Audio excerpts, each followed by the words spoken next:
अब सभी लोग कथा ध्यान से सुनेंगे, समय कम है, कथाएं बहुत सारी बची हुई हैं। तो आइए अब बढ़ते हैं जरासंध वध की कथा की ओर। तो यहाँ पर कितने हैं जो मुझे बता सकें कि जरासंध कौन था? मैंने दूसरे दिन की कथा में बताया था। Who was the Jarasandh? Kans का ससुर। तो जैसे ही जरासंध को पता लगता है कि कंस की मृत्यु हो गई, और उसकी मृत्यु किसने करी? कृष्ण ने। तब से कंस बार बार ठाकुर जी के प्रजा में बार बार आक्रमण कर रहा था। तभी ठाकुर जी सोचते हैं कि ये बार बार जो युद्ध कर रहा है, आक्रमण कर रहा है, अब एक ही बार में मैं इसका वध कर दूं। तभी ठाकुर जी और पांडव साधु का वेश बनाकर जाते हैं जरासंध के पास।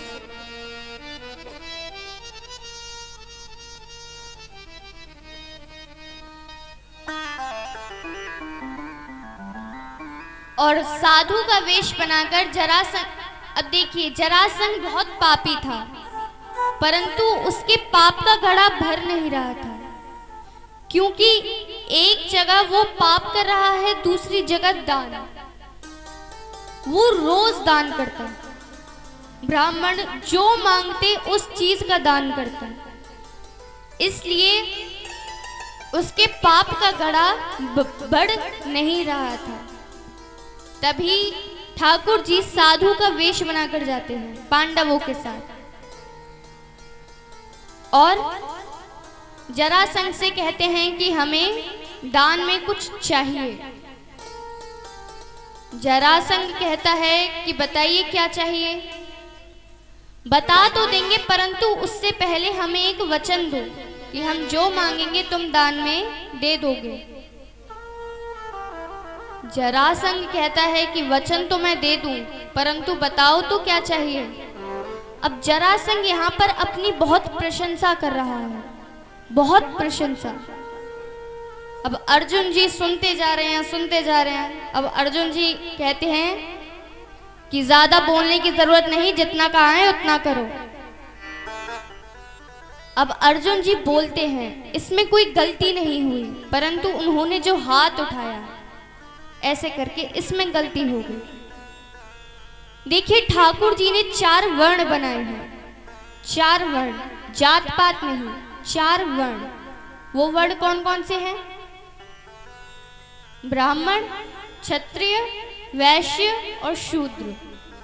अब इन चारों को इनके कार्य सौंपे गए थे। पहले के समय में ब्राह्मण शिक्षा देते थे, क्षत्रिय राजकाल संभालते थे, वैश्य व्यापार करते थे और शूद्र सेवा। तो ठाकुर जी ब्राह्मण का रूप बना कर गए हैं, परंतु पांडव कौन है? क्षत्रिय। तो क्षत्रिय पहले जब युद्ध करते थे तो उनके यहाँ अंगूठे पर निशान होता था, जब भी कोई बाण चलाते थे तो निशान बन जाता था। तो अर्जुन ने कहा ज्यादा बोलने की जरूरत नहीं, जितना कहा है उतना करो। तभी जरासंध भी था क्षत्रिय। तो जरासंध कहता है कि तुम लोग ब्राह्मण तो नहीं, इसलिए मैं कुछ करूं उससे पहले बता दो तुम लोग कौन हो। तभी सभी लोग अपने असली रूप में आते हैं। जरासंध कहता है कृष्ण, तुम्हें दान में ही कुछ चाहिए था ना, अरे सीधा सीधा मांग लेते, ये वेश बनाने की क्या जरूरत। सही कहते हैं तुम टेढ़े हो, मुकुट भी टेढ़ा पहनते हो, चलते भी टेढ़े ही हो, श्रृंगार भी टेढ़ा, बंसी भी टेढ़ी पकड़ते हो, और नाम भी ऐसा है जिसमें जीभ को टेढ़ा करना पड़े। ठाकुर जी कहते हैं हाँ वो सब तो ठीक है, पर हमें आपसे युद्ध करना है। जरासंध कहता है कि मैं युद्ध तो करूंगा, परंतु तुम सबसे नहीं, भीम से करूंगा। क्यों? क्योंकि तुम सब में से सिर्फ एक एकमात्र भीम ही मुझे अपने बराबर का लगता है, वरना तुम सबको तो मैं ऐसे हरा दूं। अब यहाँ पर भीम जी को आ गया ओवर कॉन्फिडेंस। भीम जी खुश होने लगे। अब युद्ध चल रहा है, मल्ल युद्ध। 1 दिन हो गया, 2 दिन हो गए, करते करते 27 दिन हो गए, परंतु जरासंध को एक खरोच तक नहीं आई। अब ठाकुर जी भीम जी से कहते हैं कि भीम, कल मैं तुम्हें कुछ इशारा करूंगा, उसकी ओर ध्यान देना। अब अगले दिन युद्ध प्रारंभ हुआ। युद्ध में ठाकुर जी भीम की तरफ, भीम युद्ध करने में बिजी हैं बिल्कुल, ठाकुर जी की तरफ देख ही नहीं रहे। ठाकुर जी कहते हैं क्या करने को भेजा था, क्या कर रहे हैं? मैंने कहा था ना मेरी तरफ देखना, पर देख ही नहीं रहा।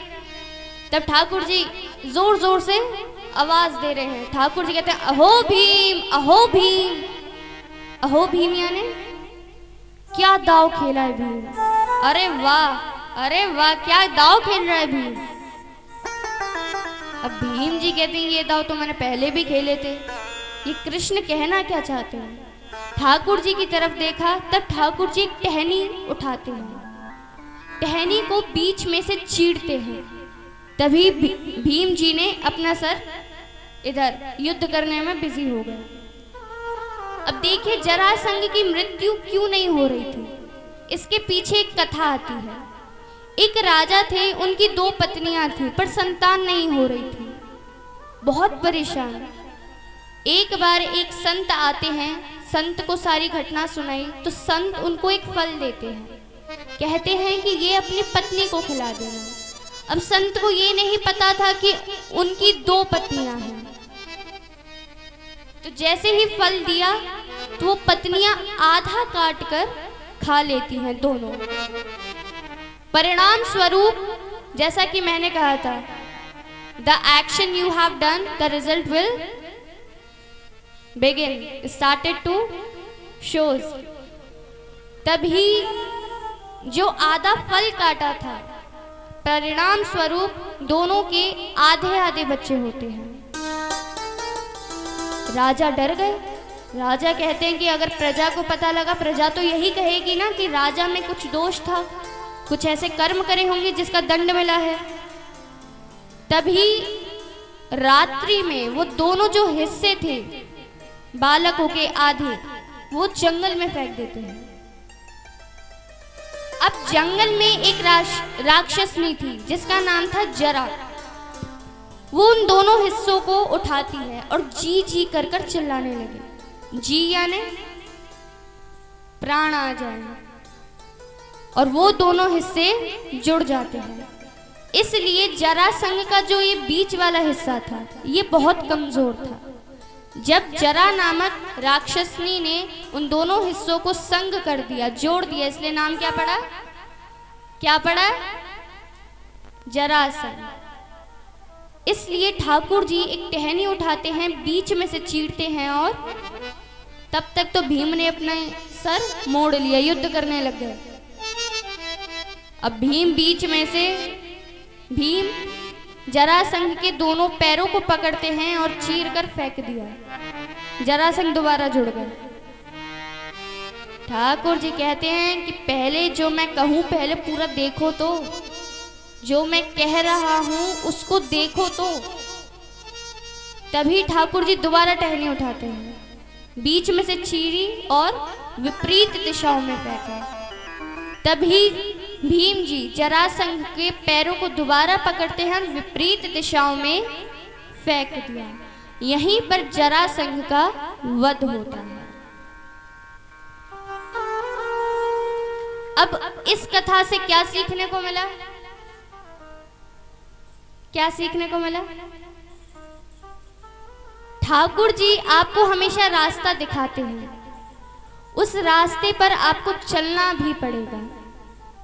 रास्ता दिखाया है इसका मतलब ये नहीं कि ठाकुर जी अब आपको उंगली पकड़कर चलना सिखाएंगे। उस रास्ते में मुश्किलें भी होंगी, उन पर चलना आपको खुद पड़ेगा। आइए महाराज अब बढ़ते हैं महाभारत के प्रसंग की ओर। एक बार पांडवों ने एक मायावी महल बनाया था जिसमें वो कौरवों को भी बुलाते हैं। अब महल थोड़ा मायावी था, इसलिए दुर्योधन को समझने में थोड़ा वक्त लगा। तो वहीं दुर्योधन मायावी महल में गिर जाते हैं। अब ये सारा दृश्य द्रौपदी जी देख रही थी। अब द्रौपदी जी ने हंसकर कह दिया कि अंधे का पुत्र अंधा। अब ये बात दुर्योधन को अच्छी नहीं लगी। दुर्योधन जाते हैं मामा शकुनी के पास कि मामा जो भी हो जाए मुझे उस द्रौपदी से बदला लेना है, उसने मेरा मजाक बनाया। तभी मामा कहते हैं कि पांडवों से कहो कि हमारे साथ खेल खेले और ये जुआ खेले जिसमें पासे, जितने भी पासे हैं वो सारे मायावी हैं। एक एक करके तुम उनसे सब कुछ छीन लेना और अंत में आके कह देना कि हमें द्रौपदी चाहिए। दुर्योधन कहता है ठीक है। पांडवों को बुलाया, जुआ खेलना प्रारंभ किया। अब एक एक करके पांडव सब कुछ हारते जा रहे हैं। राज्य, महल, प्रजा सब कुछ हारते गए। अब आखिरी दांव बचा, उसमें दुर्योधन कहता है कि अब तुम दांव में क्या लगाओगे।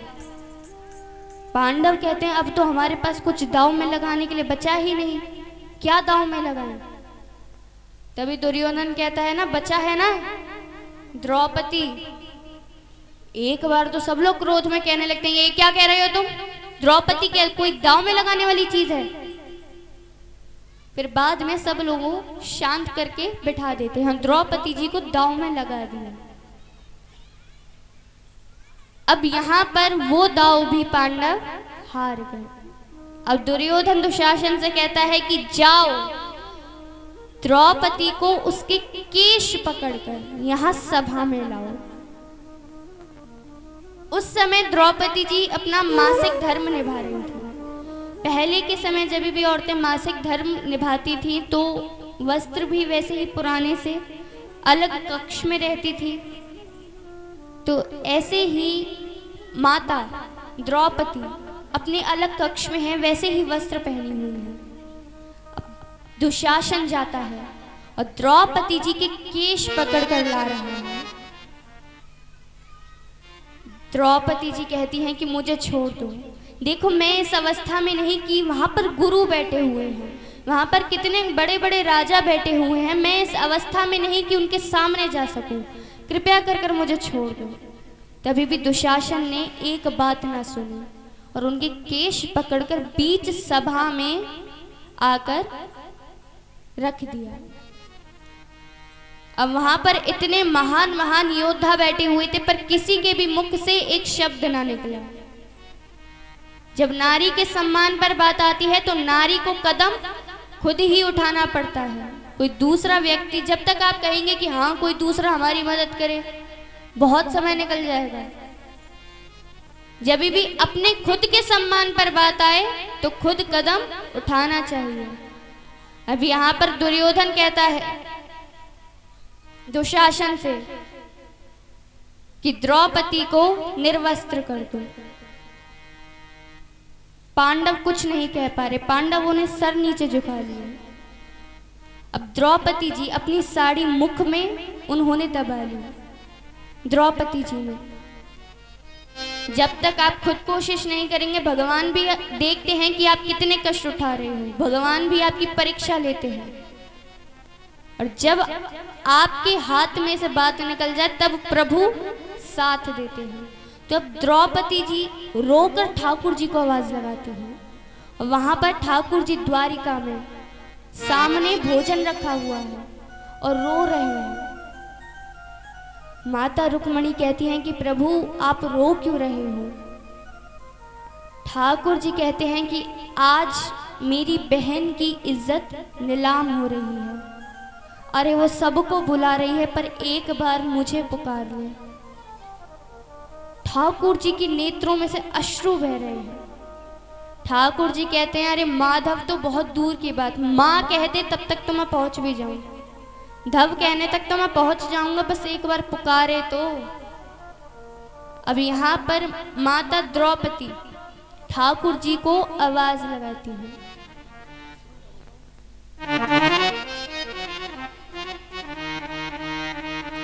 ठाकुर जी को आवाज लगाई, तब ठाकुर जी को आवाज लगाती हैं कि हे कृष्ण मेरी लाज बचाओ, हे कृष्ण अब मेरी लाज बचाओ। तब ठाकुर जी चीर बनकर खींचते हैं। अब दुशासन साड़ी तो खींच रहा है, अब साड़ी खींच रहा है, साड़ियों के पहाड़ लग गए, पर साड़ी खत्म नहीं हुई। अब ये सब जब हो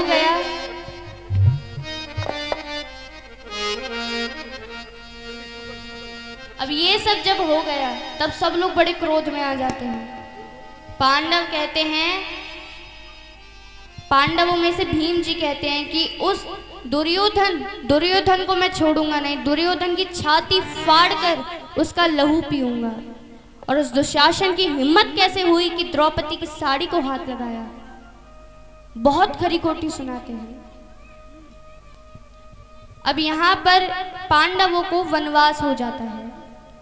अब कौरवों ने वचन दिया था कि जब तुम लोग वनवास कर आओगे, हम तुम्हें तुम्हारे जितना भी राजकाल है, ये जितना भी दांव पर लगा था, सब लौटा देंगे। 12 वर्ष का वनवास।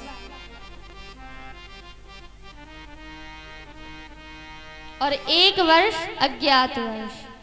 अब यहाँ पर वो वनवास कर आते हैं, कौरवों से कहते हैं कि तुमने वचन दिया था, वचन के मुताबिक तुम्हें सब लौटा देना चाहिए। दुर्योधन कहता कौन सा वचन? पांडव कहते हैं अरे तुमने वचन दिया तो था। दुर्योधन कहता तुमने मुझसे लिखवाया था, अगर तुमने लिखवाया हो तो बताओ।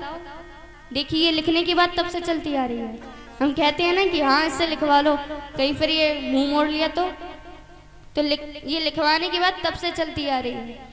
दुर्योधन कहता है तुमने लिखवाया था मुझसे। अब पांडव बड़े दुखी हो जाते हैं। पांडव श्री कृष्ण के पास जाते हैं। श्री कृष्ण पांडवों की तरफ से दुर्योधन के पास गए। दुर्योधन से कहते हैं कि देखो मैं तुमसे उनका पूरा राज्य देने को नहीं कहूंगा, 5 पांडव हैं, 5 गांव दे दो, उनके लिए वही बहुत है। परंतु तुमने कहा था कि तुम राज्य दे दोगे, तुम अपनी बात से मुंह मोड़ रहे हो और ये बात गलत है। पूरा राज्य नहीं दे सकते तो कम से कम 5 गांव तो दे दो, वो 5 पांडव हैं उसी में खुश हो जाएंगे। दुर्योधन कहता है कि बिना युद्ध के 5 गांव तो क्या, मैं सुई भर तक की भूमि भी नहीं दूंगा। अब यहाँ पर श्री कृष्ण बहुत समझाते हैं, अंत में आकर कह देते हैं कि अगर तुम युद्ध करना चाहते हो तो युद्ध ही सही।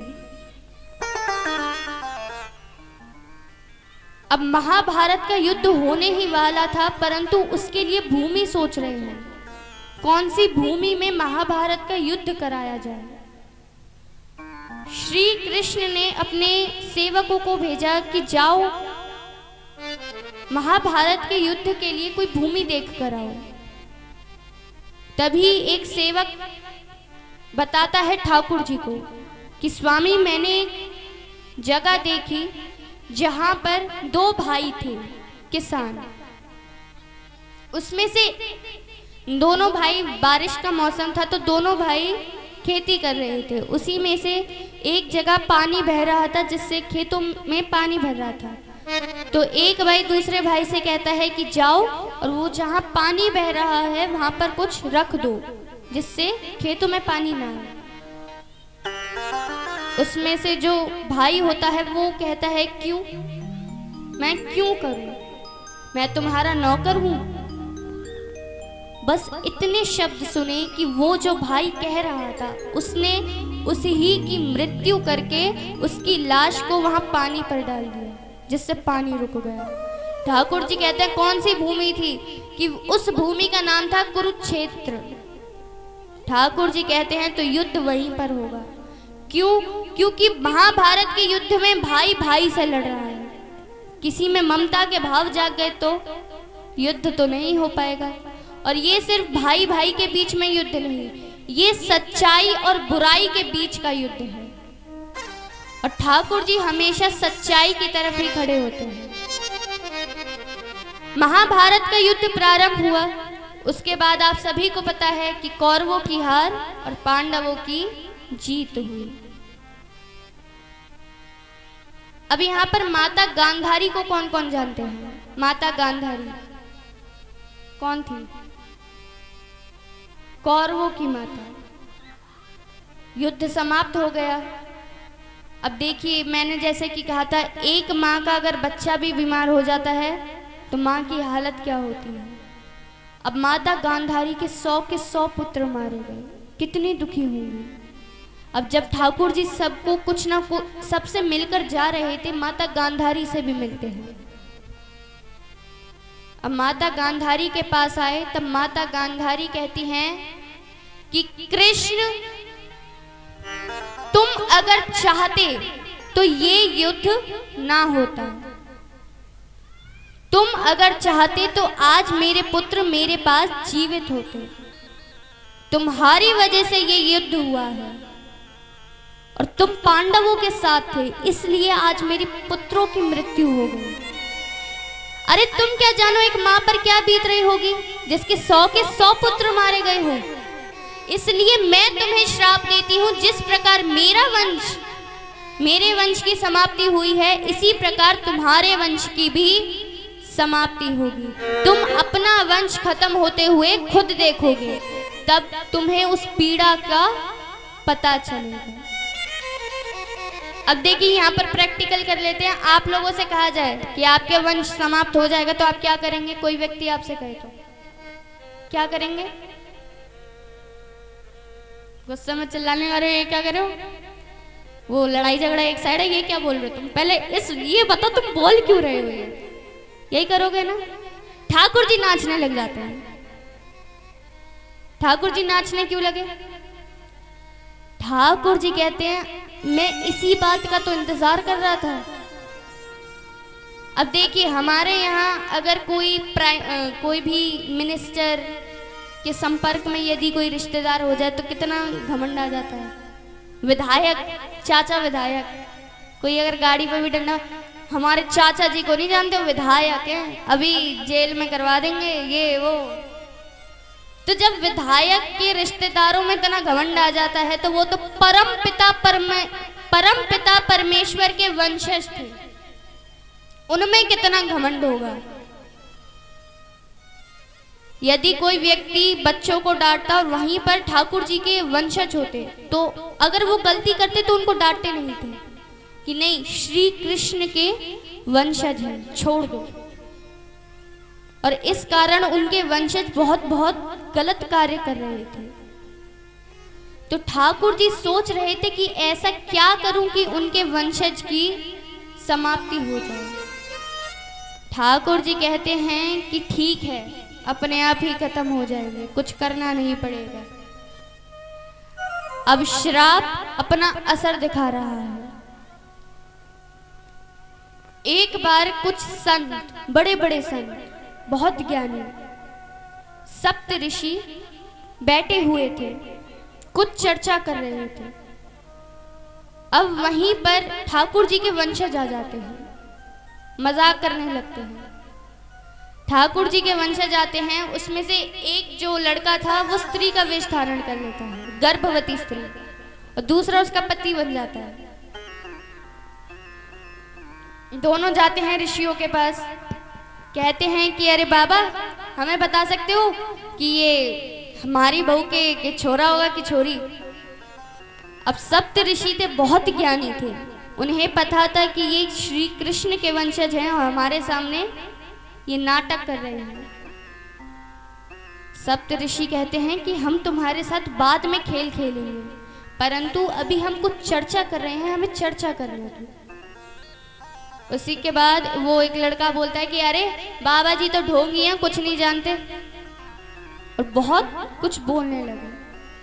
अब ऋषियों में एक होता है कि वो उनको क्रोध बहुत जल्दी आ जाता है, तो वहीं पर ऋषियों को क्रोध आ गया और ऋषि श्राप दे देते हैं। ऋषि कहते हैं कि इसमें से ना तो लड़का होगा ना लड़की, इसमें से एक लोहे का टुकड़ा होगा जो तुम्हारे पूरे वंशज की समाप्ति कर देगा। बच्चे घबरा गए, बच्चे जाते हैं और जहां पर वो स्त्री का, गर्भवती स्त्री के लिए वस्त्र लगाए हुए थे, वहां से सच में एक लोहे का टुकड़ा निकलता है। सारे बच्चे डर जाते हैं। अब बच्चों को जाना तो श्री कृष्ण के पास चाहिए था, वो जाते हैं उग्रसेन जी के पास। उग्रसेन जी कौन है? कंस के पिताजी। कहते हैं कि हमसे गलती हो गई, हम क्या करें। उग्रसेन जी कहते हैं कि यमुना नदी के किनारे जाओ, वहां पर इस लोहे के टुकड़े को पत्थर से घिसना, और जब तक ये खत्म ना हो जाए तब तक घिसते रहना। घिसते गए, अब वो लोहे का टुकड़ा इतना सा रह जाता है। अब वंशज सोचते हैं कि ये क्या ही हमारे वंशज की समाप्ति करेगा, तो यमुना नदी में फेंक दिया। अब समय बीतता गया, थोड़े समय बाद श्राप अपना असर दिखा रहा है। सारे वंशज मदिरा पान कर आ जाते हैं और मदिरा पान कर एक दूसरे की मृत्यु करने लगे, तलवारबाजी प्रारंभ कर दी, जिससे अपने आप को ही मारने लगे। सारे वंशजों ने अपने आप को मार दिया। अब वहीं पर ठाकुर जी बचे हुए हैं। अब ठाकुर जी जब तक नहीं जाएंगे तब तक उनके वंशज की समाप्ति नहीं होगी। तो ठाकुर जी एक वृक्ष के नीचे लेटे हुए हैं और उस वृक्ष की पत्तियों ने ठाकुर जी के पूरे शरीर को ढक दिया।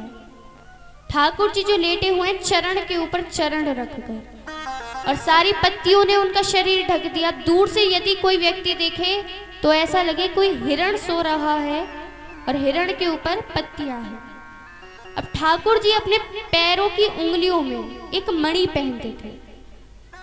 दूर से अगर यदि कोई देखे तो वो मणि चमक रही है और हिरण की आंख भी चमकती है।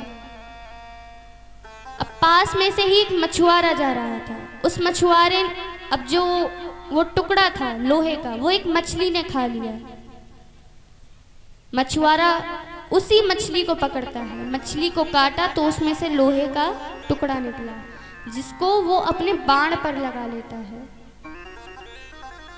अब दूर से देख रहा है तो लग रहा है कोई हिरण है, तो वही बाण निकाला और ठाकुर जी के चरण पर मार दिया। ठाकुर जी उठते हैं। अब जो मछुआरा था वो घबरा जाता है। मछुआरा कहते हैं कि प्रभु मुझसे बहुत बड़ी गलती हो गई।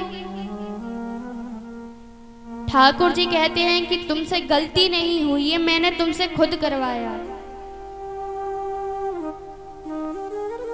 ठाकुर जी कहते हैं कि राम अवतार में तुम कौन थे? बाली।